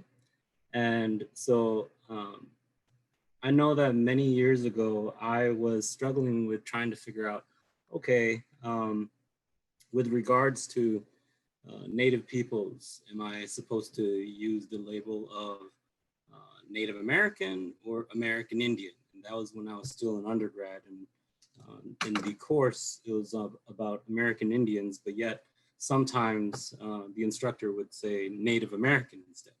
And then I asked a question in class, like, well, which is it? Is it Native American or is it American Indian? And keep in mind, of course, I do know that this is really a white construct that was created in the United States, like with regards to these racial identities. We know that these categories are race identities are created again by US society to mark peoples. And I myself, when I think of my identity, if people ask, if I don't really want to spend time to explain my real ethnic identity, which is Hmong, then I would just simply say Asian American, because I ain't got time for that. I ain't got time to explain who Hmong people are to you. So I'm Asian, just leave it at that. And so like some of my friends who are Ho Chunk, who are Dakota, they've come right out and told me, like, for you, since you know who I am, I'm Ho Chunk, I'm Dakota. But for other people, yeah, of course, like I'll go by these other labels. And, with the stuff recently that I've seen on social media, like because of the news and stuff, the other category or whatever that's on social media, I'm a little bit of that other stuff.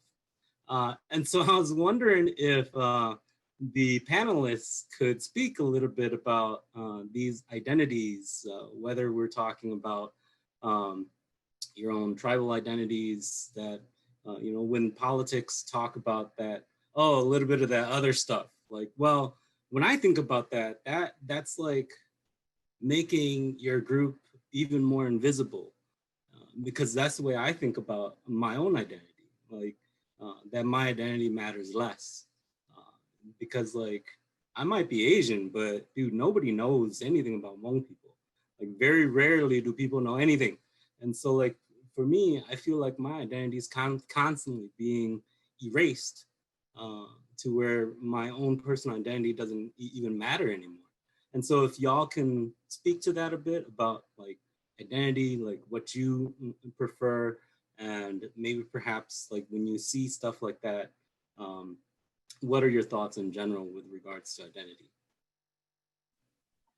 Yeah, thank you. That's such an important question. I do think that the recent CNN the graphic that they had that were something else, and that we get folded into the something else category, I think is something that we're starting to see a lot of, which is Native American in terms of our demographics or our sociological studies and everything else. Native American, American Indian, Alaskan, Indigenous, all these things, they're actually being erased. So we're getting folded into the other category or into the something else category. And there are other things that are not being listed. Usually when we see these demographic breakdowns, so Middle Eastern, people from the Arab Spring, from South Asia, these types of identities are also being kind of like erased into this kind of like blob of stuff. The challenge with that is that it can be a self-fulfilling prophecy. So one of the things that we have here, and I know that, you know, my colleagues here at the University of Nevada, Reno get upset when I talk about this, but I'm just going to say the numbers. We only have 3 new Native American students this year, 3 new incoming freshmen. That is a crisis. And if we just kind of go along with, oh, well, that's such a low number that we'll just fold that into the other category, and we don't specify, we only have 3 self-identified Native Americans compared to last year we had an incoming class of close to 4,000.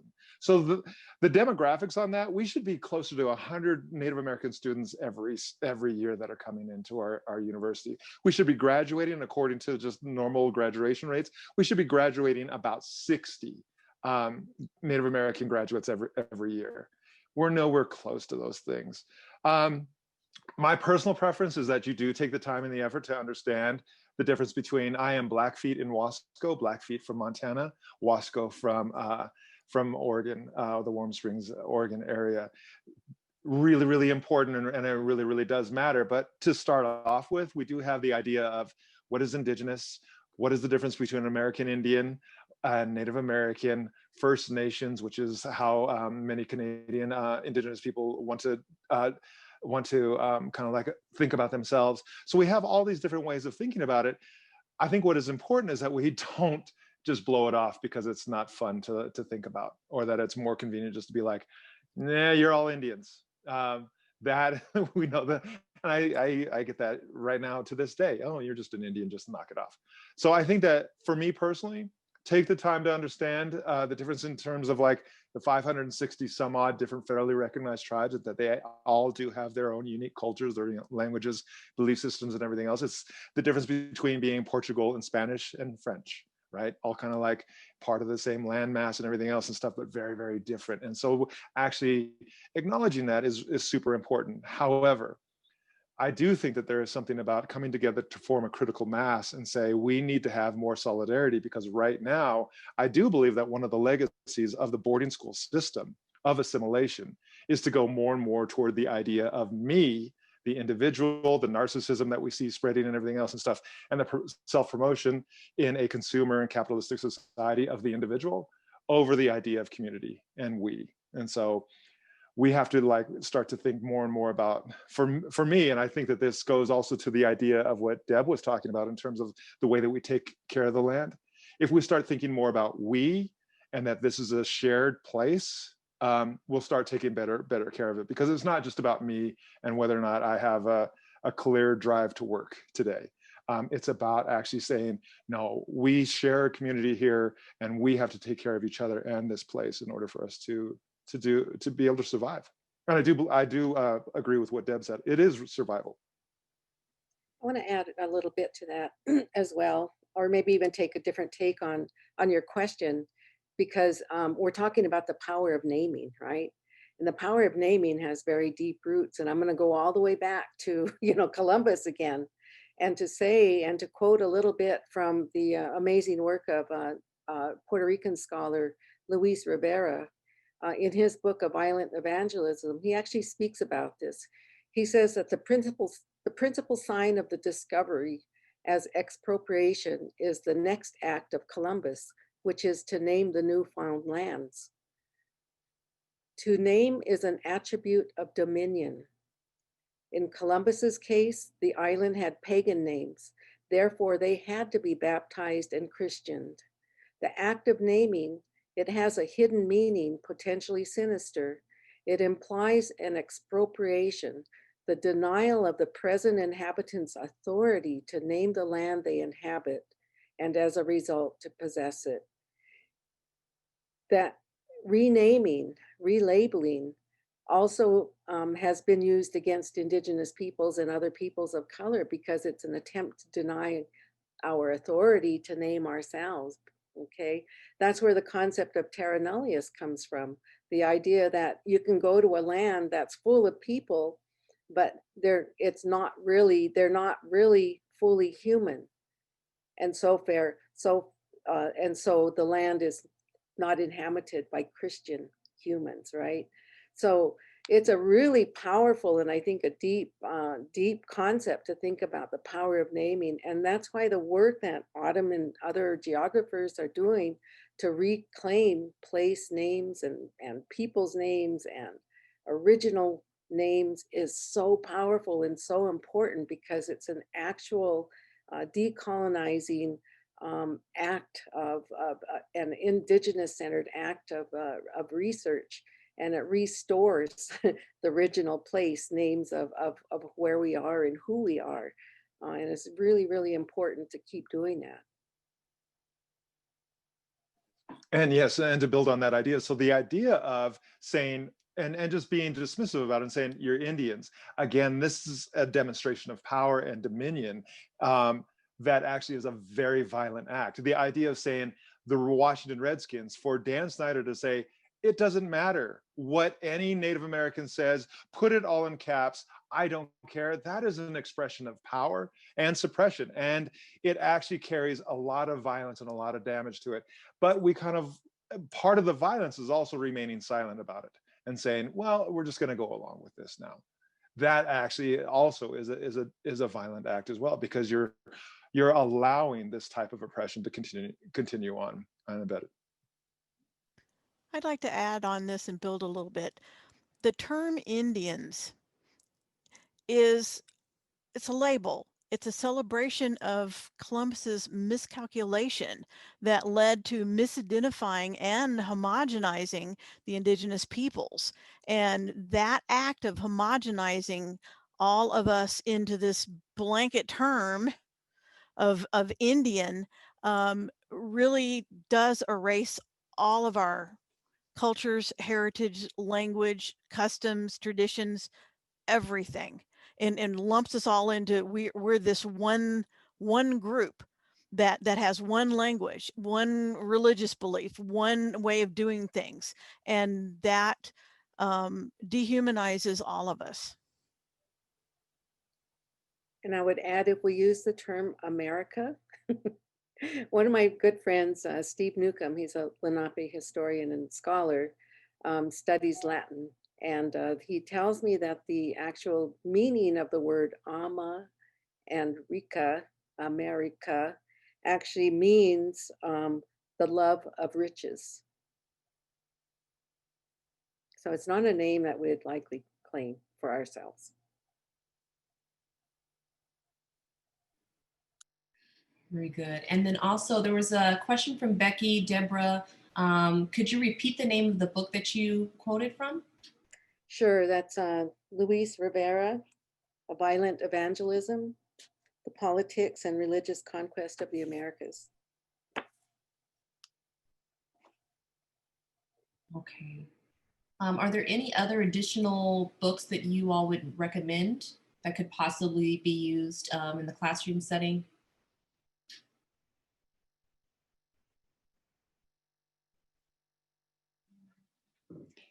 There is one. It's called Indian Humor, which I think that one of the ideas that we've gotten away from in terms of media production and the way that we think about depiction is to see Native America as being very solemn and very much the object of victimization.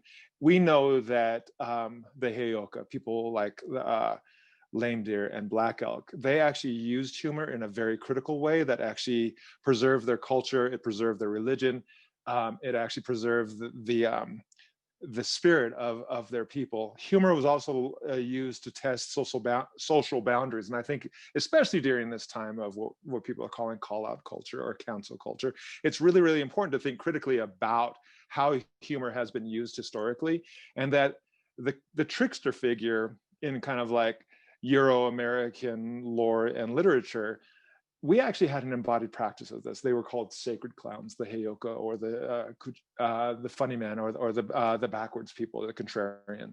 And his name is Kenneth. I cannot think of Kenneth. If anybody knows, it's called Indian humor. But the idea that Indian humor, the idea of restoring humor, jest, and comedy to our depictions. So most people know about res humor. It's really, really important so that we don't become these forlorn victims on every single time, because it's not actually really an engaging trope to go down every time we see a Native American on screen or on stage, that we feel that we have to bring our guilt and kind of unpack guilt and shame whenever that happens.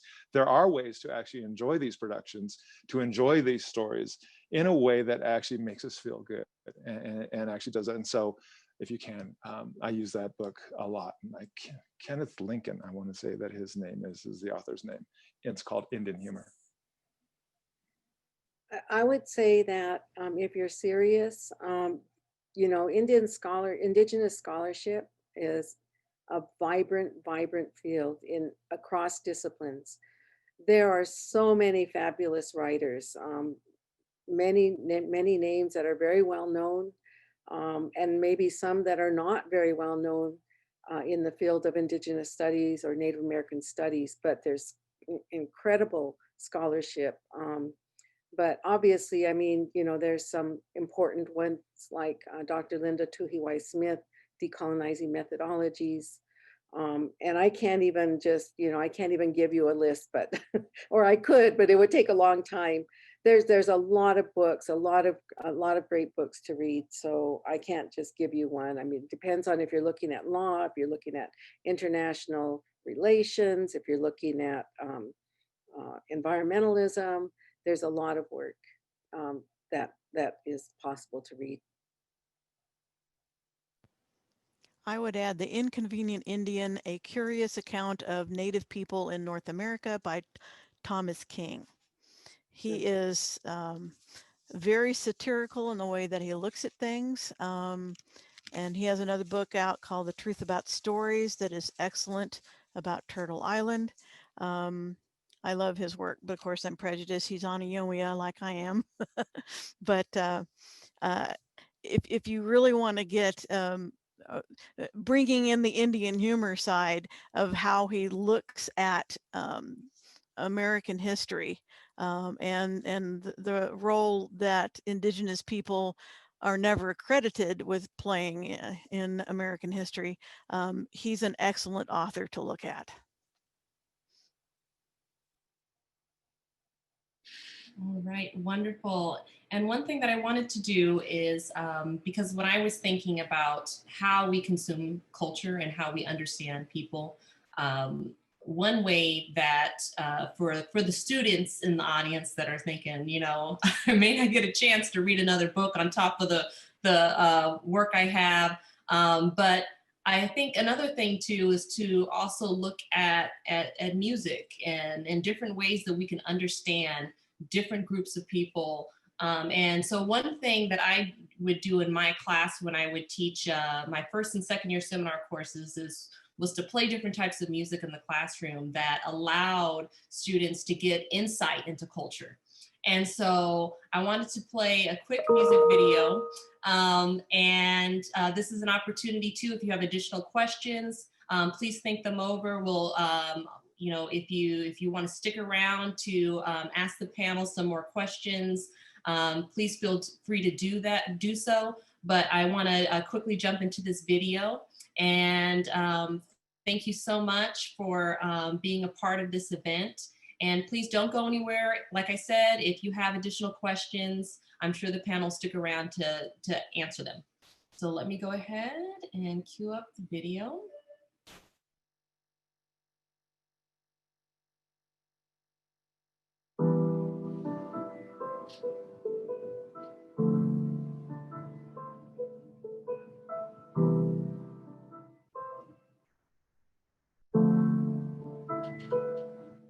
We'll do it in a good way, good way, good way.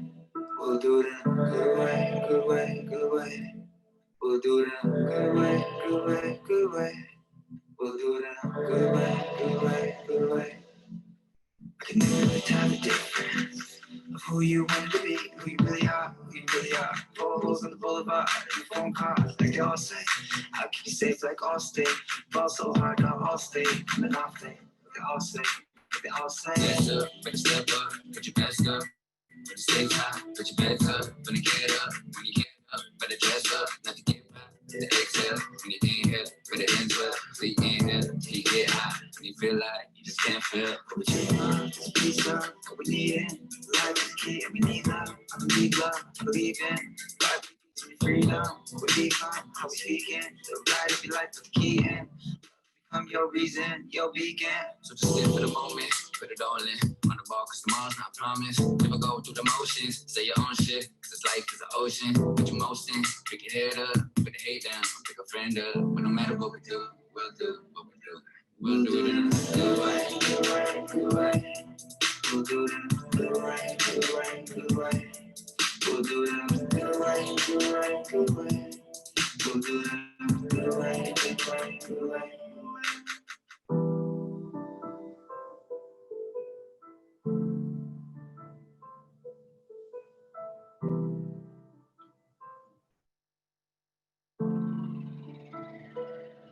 You've been up and down this road too many times, searching for something and then you'll never find.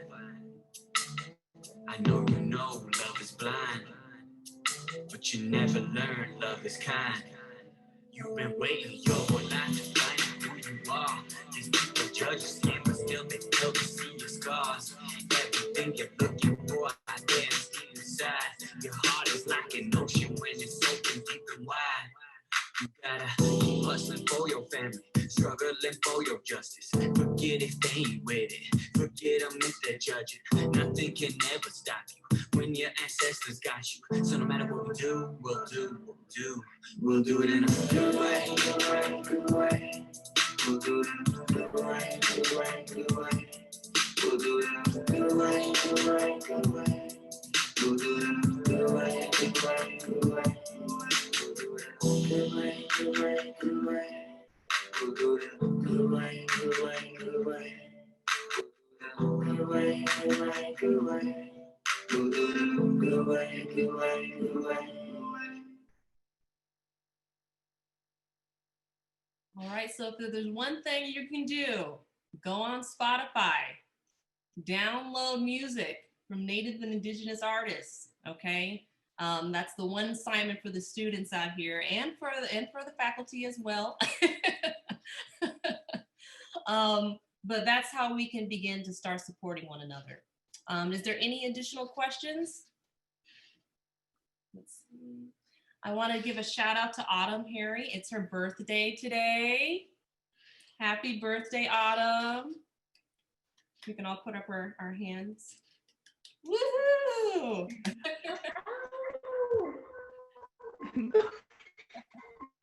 Thanks, everyone. Oh, round of applause. All right. Any additional questions?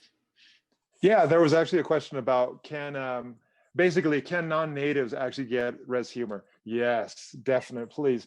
It's very, very dark. It is one of my wonderful collaborators at Spider-Woman Theater out of New York City. They talked about, and this is horrible, I'm going to just tell the story that she told. Her name is Gloria Miguel. She and a bunch of other elderly female theater makers were meeting at the American Indian Community House. And they were talking about all their stories and everything else and stuff. And one lady was talking about her friend who actually she was driving with her husband and they got into a fist fight while they were driving and they were both drunk. And they got into a car wreck and she actually became paralyzed during the car wreck.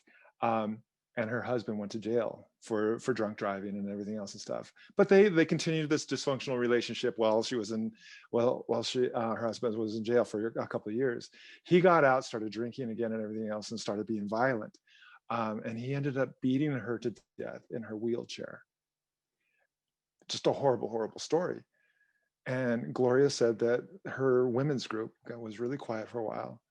And then one of the ladies said, well, I guess we got to go home because it doesn't get any worse than that. And they just all started cackling. And both Gloria and I were in the middle of the American Indian Community House. And Gloria is this amazing and gentle spirit and this lovely elder. But we were laughing completely inappropriately because of the way that this story was positioned as both a coping mechanism and irony. And the setup was a punchline and it worked in the same way.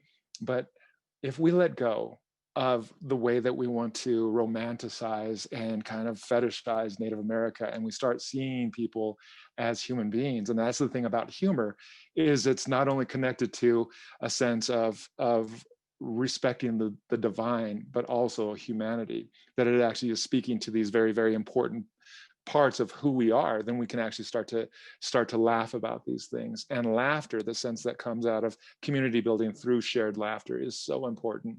But we have to move beyond what we have been indoctrinated to think of the Native American victim for generations. We have to let go of that. We have to start seeing Native America as not mascots and statues. We have to start seeing them as human beings. We have to start seeing ourselves as human beings and not go into these antiquated ideas, and embracing it for ourselves and pushing it forward ourselves as well. So yes, to answer your question, yes, it is for everybody. However, you have to be willing to go there. You have to be willing to look at the dark side of some of these things and try to see the humor through it, as opposed to avoiding it. But thanks. All right, another question that I actually had was, so when I mentioned before that I was very early on introduced to film and have always enjoyed film. But one thing that I noticed, and this is just coming from as a Black American, when I watch the Oscars, which is my Super Bowl, that's my Super Bowl, the Oscars. I often notice that a lot of Black films are all that typically get nominated outside of Moonlight, often are slave narratives. And we see the constant depiction of slave narratives. And I think about, when can we get out of the 1800s? Like, when can we start having films that really depict life for Black Americans that are all Black Americans, not just Black Americans living in urban communities, because it's so nuanced and complex, and because the history of being a Black American is so complex. So when I think about that slave narrative, how do you see what are ways that we can start to explore films and television where it's outside of this idea of, taking place back into, the 1700s, where we can start to see and understand culture beyond that, Native and Indigenous culture beyond that? Do you have like suggestions of things that we can start watching? Or I definitely do. I think that, and one of the interesting things that's happening with a friend of mine who actually, I don't, should I even name the show? I don't even know if I should name the network. She writes on a very popular Black television show in primetime right now. But her boss is a white female who has to curate and kind of like give the thumbs up to whatever those stories are. And they want to talk about a more familiar lived experience of the Black experience that the writing room, which is predominantly Black, shares. But it has to go through the white executive in order for it to actually move forward. I think that the investment that we have, and we have other industries from Native America, we could be supporting it with casino money. We could be supporting it with hemp, because we're going into that. We could be supporting it with mining. There are many, many industries. And a lot of these industries, again, this is that me mentality. A lot of these industries, when you talk to them, they're like, well, we have too much overhead, or we have too many loans that we have to pay off in order to do this. That is so not true. And this comes a lot from the casino owners. They're saying, we're not going to invest in diversifying our economy. The way that you pay back your loans for building your casinos is to actually diversify your economy. They know this. They're just not willing to reinvest back into their own communities. The way that we actually have more of these types of productions is not only having Native American writers, directors, producers, people behind the scenes, but also studio executives, but also the producers, the people that are actually funding these, the people that are investing in these things. And too frequently, and one of the reasons, and I wanted to bring this up when I was referencing Thomas Builds the Fire from Smoke Signals, that movie came out in 1998, 22 years ago. About a year ago, when it was Oscar So White, or was that 2 years ago? Oscar So White, and the second year was the same thing. I saw Robert Redford talking to Katie Couric on an interview and saying, look, we support Native American filmmaking too. And he held up a VHS jacket of Smoke Signals, a 20-year-old film, and saying, look, see, we support him. That is not the type of investment that's going to work. We need a real investment. And we do have industries, multi-million-dollar industries, that we could actually be diversifying our tribal economies with, and providing jobs that actually we want. And one of the things that I think that we have a problem with is sometimes we invest in companies, the fast food or grocery stores or warehousing, that don't really provide compelling career options for our people. And so oftentimes, and I do think that storytelling, digital media, it not only appeals to young people in terms of like computer engineering, but we also like have people that don't see themselves necessarily being in the entertainment industry. So we need catering, electricians, people that will build the sets, people that will be in transportation. There are many, many different ancillary industries that we need to support this. We need the infrastructure. We need the investment in that so that we can actually tell our stories. Otherwise, quite frankly, if we go through something like the Sundance Film Festival or the Sundance Institute, oftentimes those pieces have to be vetted by non-natives who will say, yeah, we really like your story, but we just don't believe in it because it's so foreign to the way that we want to see. And especially if we try to use humor, especially if we try to like use res humor, this dark humor that makes people go, oh my God, no, tell the whole story, show the context of how it works, let it be and let it develop. It's one of the challenges of trying to like say, well, YouTube diversifies this. Well, if you only have people that are going to pay attention to a YouTube video for 15 seconds, that's not enough time to actually understand res humor or Indian humor and how that complicated way of telling stories is actually integral to Native American identity and expression. So yeah, long story. All right then. So I've got something to add. Sorry, that kind of builds on what we've been talking about. My husband and I got a screenplay optioned in Hollywood, and our screenplay had Indigenous people as the main characters. And what we kept getting from Hollywood was, we can't do a movie with Indigenous people as the main characters. Of course, they used Indians because people can't identify with them.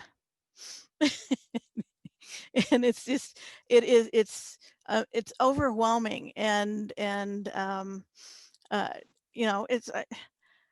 like, why not? Yeah, and we're so part of our history. Yeah.